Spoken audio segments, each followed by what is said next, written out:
Όταν μιλάμε για κάποιο κυνηγετικό όπλο, δεν είναι απαραίτητα να είναι ακριβό. Υπάρχουν και κάποια κυνηγετικά όπλα τα οποία έχουν ιδιαίτερα μεγάλη αξία όσον αφορά την ποιότητα των μετάλλων τους, τα οποία είναι εξίσου ανταγωνιστικά και με τα ακριβά. Ένα τέτοιο όπλο είναι αυτό το ρωσικό, το Baikal, το οποίο είναι σοβιετικό, είναι το μοντέλο το 58, το Baikal, τονίζουμε το USSR. Είναι ένα όπλο το οποίο έχει εξαιρετική ποιότητα κανόν, με πολύ καλά βλητικά αποτελέσματα, το οποίο οι Ρώσοι έδιναν πάντα ιδιαίτερη αξία στην ποιότητα των μετάλλων του όπλου και λιγότερο στα ξύλινα μέρη, για να είναι ανταγωνιστικό και οικονομικό στην αγορά.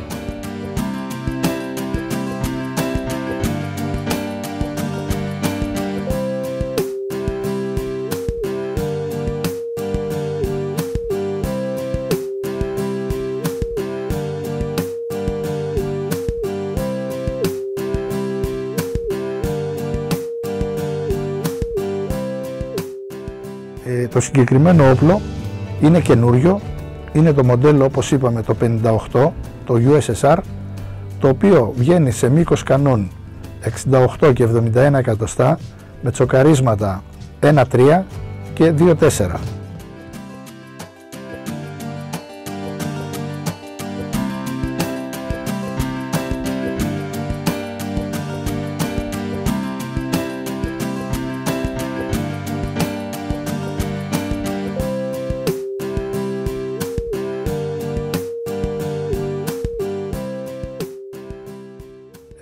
Είναι ένα όπλο το οποίο είναι με αυτόματους εξολκείς,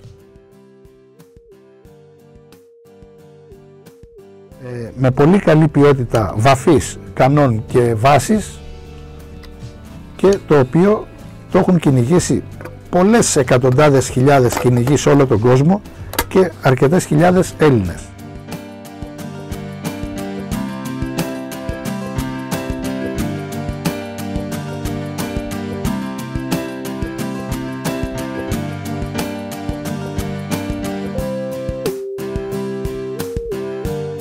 Είναι ένα διαχρονικό όπλο, το οποίο έχουμε καταφέρει και έχουμε εξασφαλίσει γύρω στα 20 τέτοια όπλα καινούρια, το οποίο ο κάθε κυνηγός με αρκετά λίγα χρήματα μπορεί να κάνει το κυνήγι του εξίσου καλά όσο με ένα άλλο ακριβό δυτικό όπλο.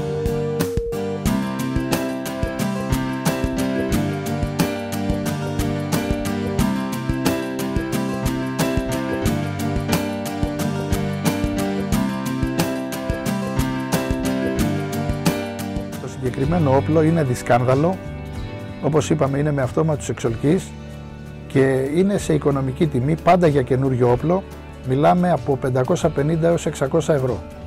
Έχει σκαλίσματα στη βάση του, τα οποία βέβαια είναι εξαιρετικής ποιότητας, και η βαφή των κανών και της βάσης του όπλου με πάρα πολλά χρόνια λειτουργίας δεν θα πάθει ποτέ τίποτα. Οι Ρώσοι πάντα έδιναν περισσότερο βάρος στην αξία και στην ποιότητα των μετάλλων και λιγότερο στα ξύλινα μέρη. Τα ξύλινα μέρη είναι από οξιά, το οποίο το όπλο είναι πάρα πολύ ανθεκτικό. Το βάρος του συγκεκριμένου όπλου είναι στα 3 κιλά και μπορεί να ρίξει από φυσίγγια από 28 μέχρι και 38 και 40 γραμμάρια. Μπορεί να ρίξει όλα τα semi-magnum φυσίγγια χωρίς να έχει ιδιαίτερο λάκτισμα.